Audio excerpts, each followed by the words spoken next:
Let's read.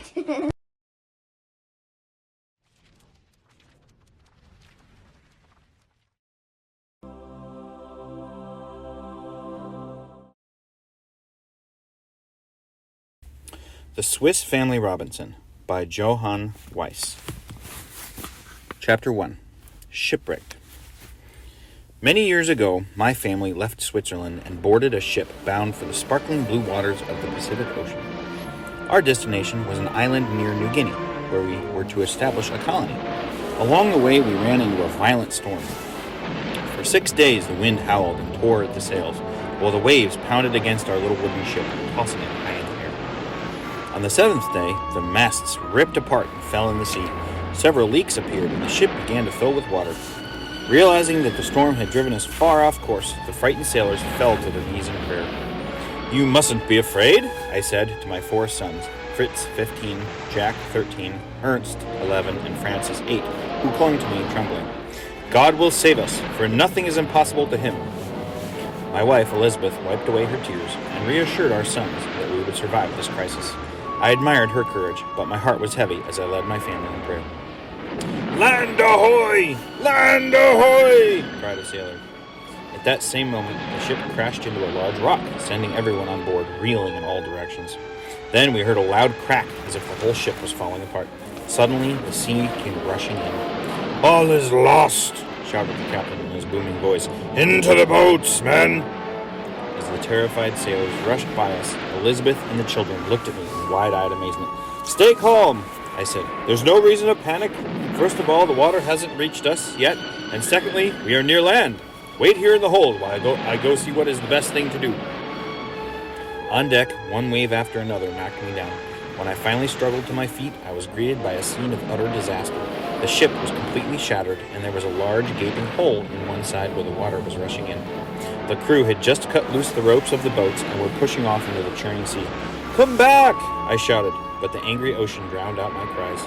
Soon the boats disappeared from sight. My only consolation was that since the ship's stern was lodged between 2 rocks, we were safe for the time being. Peering through the rain, I could make out the dim outline of land in the distance. "With luck and a change of tide, we should be able to reach shore sometime tomorrow," I told my solemn sons when I went below. "Come, let's eat some dinner," Elizabeth added bravely, sensing my anxiety. "We have a long night ahead of us."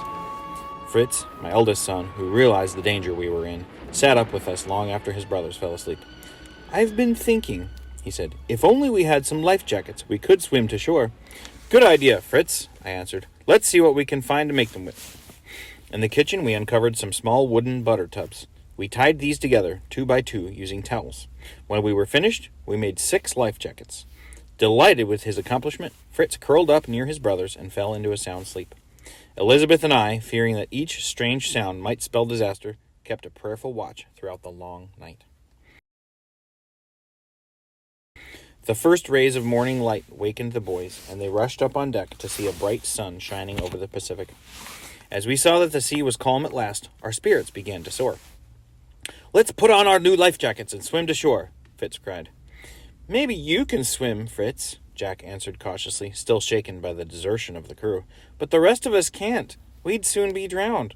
Wouldn't it be better to make a float of rafts and get to land that way?" "Good thinking, Jack," I said, slapping him on the back. "Get busy, everyone. See what we can find." When Jack opened the doors of the captain's quarters, his 2 huge dogs, Turk and Flora, came leaping out. They licked Jack's face and hands hungrily. Jack jumped upon the back of one, and holding tightly to his ears, rode him up on deck. "Better be careful," I warned. "A hungry dog can be dangerous." "You'll be glad to have these dogs when we get to land," Jack replied. "They'll be great help hunting and shooting." "Look what I found," called a voice from below. Rushing down, we saw 4 empty casks floating about in the water. We immediately fished them out and sawed them in half, making 8 tubs, each big enough to hold a person. I then salvaged several long planks from the hold and placed the 8 tubs upon one, nailing each tub securely to the plank. Then the boys and I nailed 2 planks on each side of the tubs, creating a narrow but sturdy boat. After cutting other planks into paddles, we lowered the boat into the water. We were ready to set sail.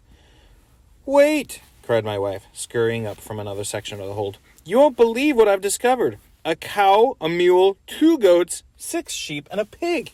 She caught her breath, then went on. Plus hens, roosters, pigeons, geese, and ducks. What a wonderful find, I exclaimed. But we can take only the roosters and hens with us this trip. I then tucked them in the tub that had already held the gunpowder, threw the pigeons up in the air, and put the other fowl in the water. The provisions filled another tub, leaving each member of the family with his own individual tub to ride in. I shall never muster enough courage to get into one of these, said Elizabeth nervously. Come, dear wife, I think your tub is a better sailing ship than the wreck we're leaving behind. I took her by the arm and gently guided her into the little round vessel. We're off, I yelled as we pushed away from our wrecked ship. Turk and Flora swam after us, along with all the cackling geese and ducks. The sea was calm, and the sky was bright blue, with not a cloud in sight. Paddling along, we passed chests and casks from the shipwreck, and managed to seize 2 of them and pull them aboard. As we approached land, we saw that the coastline was rocky and barren on one side, and green and lush on the other. Suddenly, we hit a swift current, which swept us toward the rocky coast, and into a little opening between the rocks. That opening was the mouth of a small creek. Standing on the banks of the creek as it widened into a river, calmly watching our arrival, was a family of penguins, while pink flamingos soared over our heads, flapping their wings to wish us a warm welcome. We're safe, cried the boys, jumping out as we touched land.